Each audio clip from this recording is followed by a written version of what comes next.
My name is Andrea Lawson, and I am excited. I am in family development at University of North Texas at Dallas, and I am in Dr. Moore's class, and we're doing a project on what is family. And to me, family is who you spend your time with, who you're connected to biologically, unbiological, non-related, people who you love, people who you hang out with, those people who you talk to, you share a connection with. And so that's what family means to me. And so I was able to interview 3 wonderful families. I was able to interview a same-sex family, a single family, single parent household headed by a male. I was also able to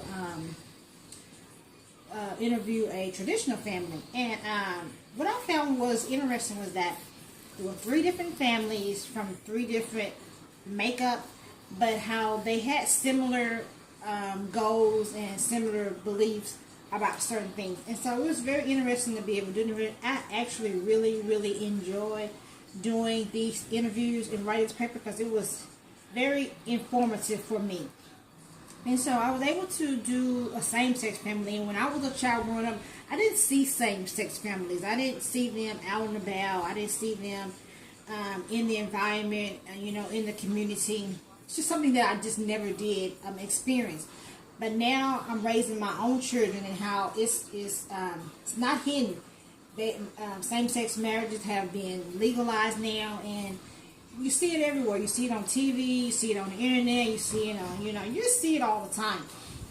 And so I was able to interview a wonderful person, and as I was talking to her, she began to explain to me what her ideal of what family is to her, and how she was saying family is who you're connected to, who you spend your time with, who you're with. And so what was funny is that she considers her dog, which his name is Pepper, she considers him to be a part of her family. And how she says Pepper is in control, he's in charge, And it was very fun just to be able to talk to her about it, and how they want to be able to expand their family, and how through medical enhancements, they're able to have children. And not only that, they're able to adopt children now, they can do foster care, so many different options that they have now. And so that was very interesting to see, and how they celebrate birthdays, graduations, things like that. But she was saying that how they don't necessarily celebrate Christmas and Thanksgiving like normal, like we normally do.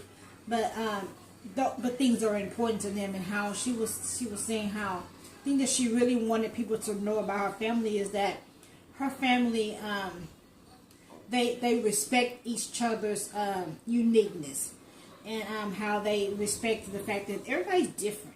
Everybody does not do things in the same manner. And so it was very great and very wonderful to be able to interview her. And I had enjoyed being with her. She's actually a friend of mine, so I enjoyed doing the interview. I was also able to do an interview on a single parent household headed by a male. And normally we see a lot of female headed households. You don't always see male headed households. And so it was very wonderful to see a man take on a role of being a single parent, to see him being a strong man, a protector, a provider for his family. And to be able to talk to him about it was the fact that my son and his son are best friends, so that's how I know him.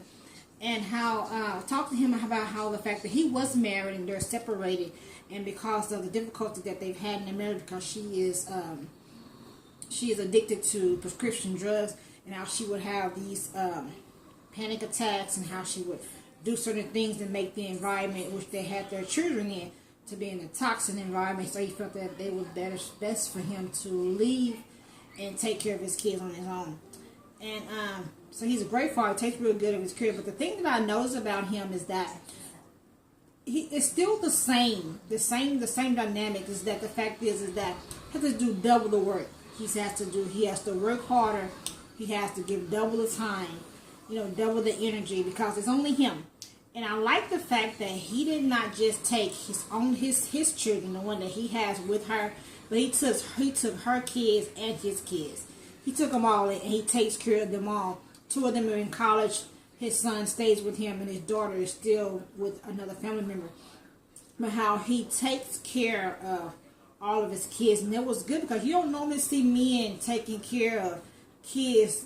They're on, but to take care of their kids and other kids, that was awesome to me to be able to see him do that. And so when I asked him if he had a desire to get married again, and so he had no desire to get married again. And I thought about how we talked about in class how sometimes when men get a divorce, how they don't have a desire to enter back into a marriage, or the percentage for remarriage is lower for them because. And I asked him why he doesn't. He said because of the marriage was so hurtful, because he still loves her, and how that traumatized him. That is so hurtful. So he has no desire to go through that kind of pain and disappointment, a second time.